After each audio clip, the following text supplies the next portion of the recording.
بسم اللہ الرحمن الرحیم۔ عظیم الرحمن صدیقی عرض کر رہا ہوں،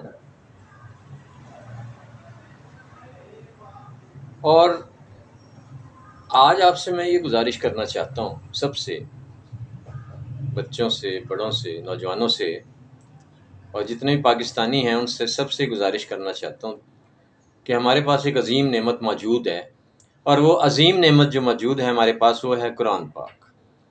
قرآن پاک ہمارے پاس موجود ہے اور گھر گھر میں موجود ہے، اور افسوس کا یہ مقام ہے کہ ہم قرآن پاک کو پڑھتے بھی نہیں۔ کچھ لوگ پڑھتے ہیں عربی میں اور کچھ لوگ تو عربی میں بھی نہیں پڑھتے۔ تو میری آپ سے گزارش ہے، قرآن پاک کی عظیم نعمت موجود ہے ہمارے پاس، اللہ کی کتاب ہے، اللہ کی آخری کتاب ہے، جو ہمارے پیارے نبی، آخری نبی حضرت محمد صلی اللہ علیہ وآلہ وسلم پر نازل ہوئی۔ تو ہمیں جناب یہ چاہیے کہ ہم اس نعمت سے استفادہ کریں، اور پھر ہم ترقی بھی کریں گے اور غلبہ بھی حاصل کریں گے۔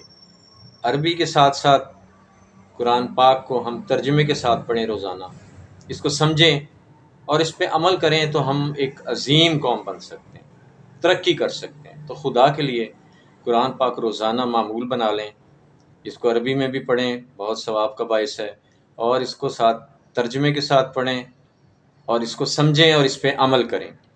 اب دیکھیں قرآن پاک تو اب شروع سے اگر پڑھتے ہیں نا جی، سورہ بقرہ آغاز ہم کرتے ہیں، تو دیکھیں اس میں سے کتنی عظیم چیزیں ہمیں اللہ پاک بتا دیتے ہیں۔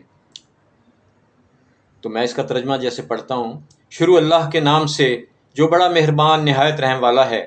الف لام میم، یہ اللہ کی کتاب ہے، اس میں کوئی شک نہیں۔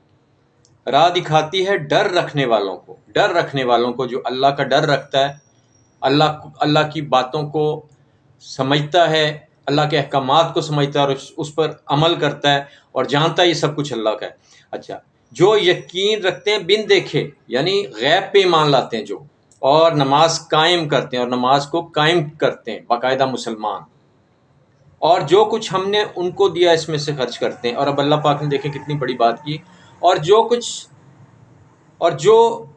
کچھ ہم نے ان کو دیا، یعنی ہمیں اللہ پاک نے جو کچھ دیا اللہ کا ہے، وہ اللہ تعالیٰ کرتا ہے، اس میں سے خرچ کرتے ہیں۔ یعنی خرچ کیا کرتے ہیں؟ دوسروں کو دیتے ہیں، ضرورت مندوں کو، رشتہ داروں کو، والدین کو، بہن بھائیوں کو، جو بھی ضرورت مند ہے اس کو دیتے ہیں، اپنے جو کچھ اللہ پاک نے ہمیں دیا، جو کچھ ہمیں اللہ پاک نے عطا کیا اس میں سے۔ اب دیکھ لیں، یہ میں نے جو ترجمہ پڑھا، کتنی باتیں ہمیں معلوم ہو گئیں۔ اگر ہم قرآن پاک کو پڑھیں، خود بھی درست ہو سکتے ہیں، آخرت بھی سنور سکتی، دنیا بھی سنور سکتی، اور بحیثیت قوم مسلمان غالب بھی آ سکتے ہیں۔ اللہ پاک ہمیں عمل کی توفیق دے کہ ہم قرآن پاک کی طرف آئیں۔ بہت شکریہ۔